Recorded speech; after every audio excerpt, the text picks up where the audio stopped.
हरियाणा विधानसभा का मानसून सत्र 8 अगस्त से शुरू होने जा रहा है और इस बार मानसून सत्र में काफी कुछ खास रहने वाला है, क्योंकि लंबे समय तक जिसकी तैयारी की गई, इस बार मानसून का जो सत्र है वो ई विधानसभा के माध्यम से चलेगा।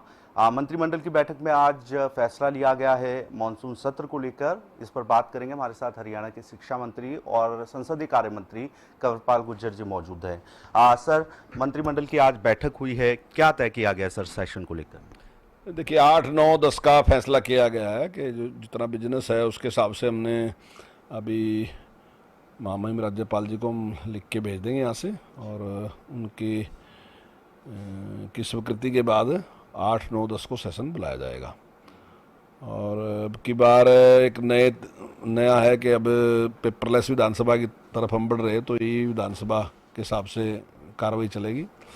और ये एक नया प्रयोग है हमारा, अपनी विधानसभा में नया है, हालांकि ऐसा नहीं, देश में तो लगभग जैसा उन्होंने आज जानकारी दी 22 स्टेट ऐसे हैं जिनके साथ उनका साइन हो गया, तो वहाँ लागू होने वाला। लेकिन कई स्टेट ऐसे हैं जैसे हिमाचल है जो हमारे से काफ़ी आगे है इसमें, और गोवा हमारे से आगे है, महाराष्ट्र का भी अच्छी परफॉर्मेंस है, और नागालैंड जो है वो लगभग हमारे से बहुत आगे है और उसने सबसे पहले पूरा कर लिया। तो अब हमारी विधानसभा भी इससे मैं समझता हूँ काफ़ी लाभ इससे होंगे। एक तो किसी टाइम भी अगर कोई क्वेश्चन डालना चाहता है तो विधायक के पास ऑप्शन होगा कि चाहे वो रात के 12 बजे भी अपना क्वेश्चन डाल सकता है, तो उसमें लाभ होगा काफ़ी। और मैं समझता हूँ कि विधायकों को भी उससे काफ़ी लाभ रहेगा, और भी जानकारी लेनी होगी तो मंत्रियों को भी उससे लाभ रहेगा कि कोई भी जानकारी अगर उन्हें देनी तो उसके लिए उन्होंने बार में जैसे बीच में किसी अधिकारी की कोई स्लिप आती है, कुछ आती है, अब उसकी ज़रूरत नहीं है क्योंकि वो आपके सामने ही है, वहाँ सारा का सारा उसका। तो मैं समझता हूँ कि उससे सब कोई लाभ रहेगा और ज़्यादा जानकारी मिल सकेगी। प्रशिक्षण शिविर शुरू हुआ सर, आज सब विधायक पहुंचे थे वहां पर। किस तरीके की क्वायरीज थी और कितना लगता है अहम होगा, क्योंकि जब आप स्पीकर थे उस दौरान भी काफ़ी प्रयास आपकी तरफ से भी विधानसभा को लेकर किया गया था? हाँ, नहीं, उन्होंने मोस्टली तो यही बताया कि किस प्रकार से ये सारा का सारा प्रक्रिया चलेगी, और जो भी आप जानना चाहते हैं आप केवल उसको छूने की बात है, और जैसे ही आप उसको टच करोगे तो वो सारा का सारा विषय आपके सामने आ जाएगा। जैसे आप स्मार्टफोन चलाते हैं वैसे ही वो भी, उसमें भी कोई दिक्कत नहीं। लेकिन ठीक है, शुरू में सभी को थोड़ा सा लगता है कि एक नया है तो लगता है थोड़ा सा कॉम्प्लेक्स रहता है, लेकिन मैं समझता हूँ कि कोई सी बड़ी बात नहीं है। सभी विधायक और अभी सबको सहायक भी मिलेंगे इस तरीके से कि अगर कोई दिक्कत आएगी तो उसमें, और मैं समझता हूँ कि अब की बार का जो सेशन होगा तो काफ़ी कुछ जानकारी मिल जाएगी विधायकों को।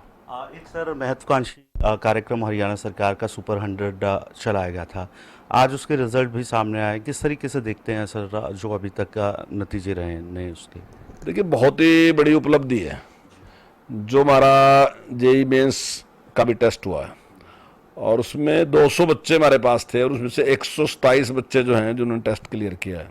अभी एक टेस्ट और भी है, देखते हैं उसमें कितने बच्चे। लेकिन ये बहुत बड़ी उपलब्धि है कि 127 बच्चे जो हैं वो IIT के लिए उन्हें मेंस क्लियर किया है। मैं समझता हूँ बहुत बड़ी उपलब्धि है और लोगों में बड़ा भारी उत्साह है। किस तरीके से सहायक होता है सर सुपर 100 की अगर बात की जाए? सरकार की तरफ से खुद अपने स्तर पर फ्री एजुकेशन दी जाती है सिलेक्ट होने वाले बच्चों को? देखिए, एक NGO है, मतलब NGO तो क्या, एक व्यक्ति है, मिश्रा जी बिहार के रहने वाले हैं, तो उन्होंने इसको शुरू किया था। फिर वो माननीय मुख्यमंत्री जी के संपर्क में आए तो माननीय मुख्यमंत्री जी ने उनसे कहा कि भाई आपके ज्ञान का हम लाभ उठा लेते हैं, आप ऐसे तो करोगे तो 5 या 10 या 12 बच्चों को पढ़ाओगे, 15 को पढ़ाओगे, तो लेकिन अगर हम मिल के काम करेंगे तो ज़्यादा काम कर सकते हैं। तो उनके सहयोग से हमने शुरू किया था।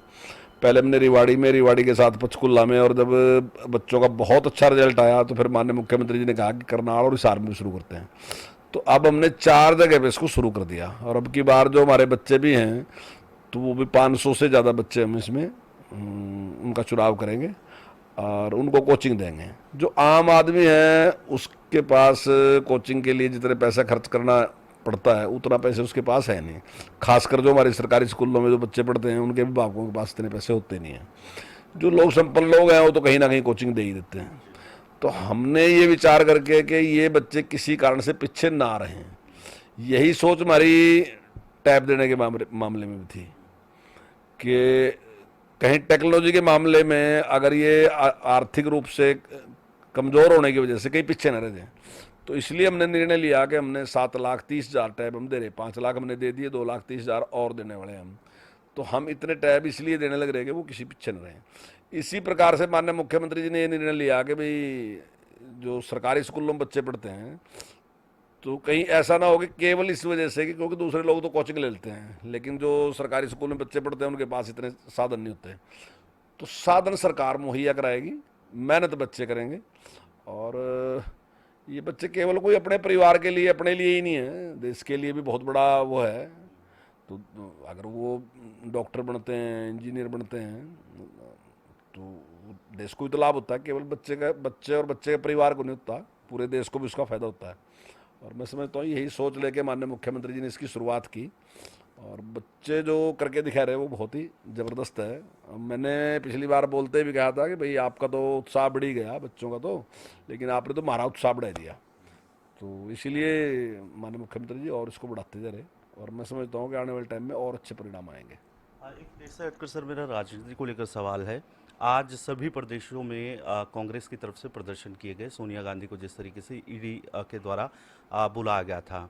हरियाणा में भी प्रदर्शन हुआ, नेता प्रतिपक्ष समेत तमाम नेता वहां मौजूद रहे, और एक आरोप लगाया जाता है कांग्रेस की तरफ से, आज भी लगाया गया, कि जो सत्ताधारी दल है वो एजेंसियों का दुरुपयोग किया जा रहा है उसकी तरफ से, जो जांच एजेंसियां हैं।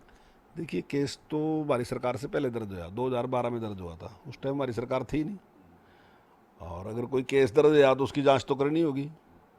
अब अगर कुछ लोगों के दिमाग में ये बात है कि कुछ लोग यहाँ इस देश में इतने बड़े हैं कि वो कानून से ऊपर हैं, तो ये तो उनकी सोच है ना जी। यहाँ तो और बहुत लोग ऐसे हैं जिनके खिलाफ इस प्रकार की जांच हुई। और श्रीमती सोनिया गांधी कांग्रेस की बड़ी लीडर है सका, लेकिन किसी ऐसे पद पे नहीं है। लेकिन नरेंद्र मोदी जी तो मुख्यमंत्री के पद पे थे, लेकिन उसके बाद भी जांच हुई, चलती रही। और केवल नरेंद्र मोदी जी नहीं, और बहुत लोग हैं ऐसे जिनके खिलाफ इस प्रकार की जांच हुई और उन्होंने उसका सामना किया। तो मैं समझता हूँ कि वो सामना करने की बजाय जिस प्रकार का प्रदर्शन उन्होंने किया, तो मैं नहीं समझता उसका कोई औचित्य है। अगर वो साफ हैं, उनके पास कोई वो नहीं है, तो कोई उन्होंने इस प्रकार की गलती नहीं की, तो मैं समझता हूँ उन्हें उसका जवाब देना चाहिए। दूध का दूध, पानी का पानी हो जाएगा। लेकिन कांग्रेस के नेताओं का एक सवाल रहता है कि अक्सर जब चुनाव नज़दीक आते हैं तो जांच एजेंसियों को एक्टिव कर दिया जाता है, उस दौरान ये मुद्दे उठाए जाते हैं। नहीं, ये तो जांच एजेंसी को सक्रिय करने की कोई जरूरत नहीं। कांग्रेस की तो कोई स्थिति नहीं बची जिसमें सक्रिय करने की किसी को कोई जरूरत हो। तो ये तो केस 2012 का दर्ज है, तो इंक्वायरी तो चलती रहेगी। बल्कि ये तो एक दुख का विषय है देश में कि 2012 का केस रजिस्टर्ड है और अभी तक उस पर पूरी कार्रवाई हुई नहीं है। लेकिन अब भी अगर होने लग रही है तो उस पर भी नहीं दिक्कत है कि ये प्रदर्शन कर रहे हैं। तो इतना पुराना केस है, क्या 10 साल है उसको, तो जांच तो उसकी होगी। लेकिन ठीक है, कुछ समस्याएं भी होती हैं, डिपार्टमेंट के लिए भी होती हैं, लेकिन मैं समझता हूँ कि जल्दी जांच होनी चाहिए, इतना लंबा टाइम नहीं लगना चाहिए, तो जल्दी से उसका पूरा करना चाहिए जांच।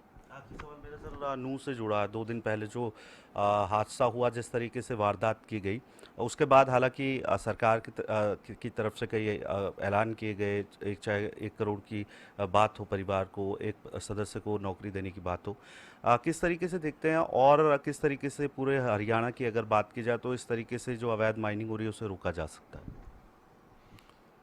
देखिए, पुराने टाइम के मुकाबले तो अवैध माइनिंग पे बहुत कंट्रोल है इस टाइम। जो ये रमन्ना सिस्टम शुरू किया इसमें, अब वो सिस्टम रहा नहीं। जिस प्रकार से पहले अवैध माइनिंग होती थी, गलत तरीके से माइनिंग होती थी, उस प्रकार से अब तो है नहीं। लेकिन मैं ये नहीं कह सकता कि बिल्कुल नहीं है, अवैध माइनिंग फिर भी होती है। हालांकि बहुत ज़बरदस्त फाइन है इस टाइम। अगर पहली बार आपके कोई व्हीकल फंसता है तो 5 लाख का फाइन है, अगर दूसरी बार फंसता है तो उसकी 50% कीमत का 50% का फाइन है। तो बहुत भारी जुर्माना है। तो रुका तो बहुत, लेकिन फिर भी कुछ लोग ऐसे होते हैं कि वो उसके बावजूद भी अपराधी किस्म के लोग हैं, वो रुकते नहीं हैं, कुछ ना कुछ करते ही रहते हैं। और ये जो घटना है बहुत दुखदायी घटना है, और इसका दुख कोई केवल परिवार को तो ज़्यादा दुख है, मानते हूँ, उसको तो बड़ा दुख है, लेकिन पूरे प्रदेश में सबको दुख है इस बात का कि एक अच्छे ऑफिसर के साथ जिस प्रकार का हुआ, घटना घटी, सबको दुख है। और सरकार पूरी तरीके से सक्रिय है और जो अपराधी थे उनको गिरफ्तार भी कर लिया। परिवार की मदद करेंगे। हालांकि हम उस जो उसका क्षति हुई उसको तो पूरी तो नहीं हम कर सकते व्यक्ति की, लेकिन सरकार ने जिस प्रकार से माननीय मुख्यमंत्री जी ने कहा कि जो हम कर सकते हैं उतना हम पूरा उसका सहयोग करेंगे, पूरा मान सम्मान भी उसको देंगे और अपराधियों को बिल्कुल नहीं बख्शा जाएगा, सख्त से सख्त कार्रवाई उनके खिलाफ करेंगे। धन्यवाद। तो ये था हमारे साथ हरियाणा के शिक्षा मंत्री। जिस तरीके से 8 अगस्त से हरियाणा विधानसभा का मॉनसून सत्र शुरू होने जा रहा है, इसको लेकर मंजूरी दे दी गई है। फिलहाल टेंटेटिव कार्यक्रम जो है वो 3 दिन का रखा गया है। इसके अलावा इस बार खास रहेगा मॉनसून सत्र में ई विधानसभा के माध्यम से, यानी पेपर रहित जो है वो विधानसभा चलाई जाएगी। इसको लेकर प्रशिक्षण भी दिया जा रहा है। वहीं सुपर 100 जो एक महत्वाकांक्षी कार्यक्रम है हरियाणा सरकार का, उसके तहत जिस तरीके से बच्चों का सिलेक्शन सरकार की तरफ से किया गया है, उसको लेकर भी शिक्षा मंत्री अपनी बात कहते नजर आए। वहीं जिस तरीके से देश भर में कांग्रेस के नेताओं की तरफ से प्रदर्शन किए जा रहे हैं, उस पर भी कांग्रेस के नेताओं पर निशाना साधते नजर आए। खबर फास्ट के लिए चंडीगढ़ से वीडियो जर्नलिस्ट अश्विनी के साथ अनिल कुमार।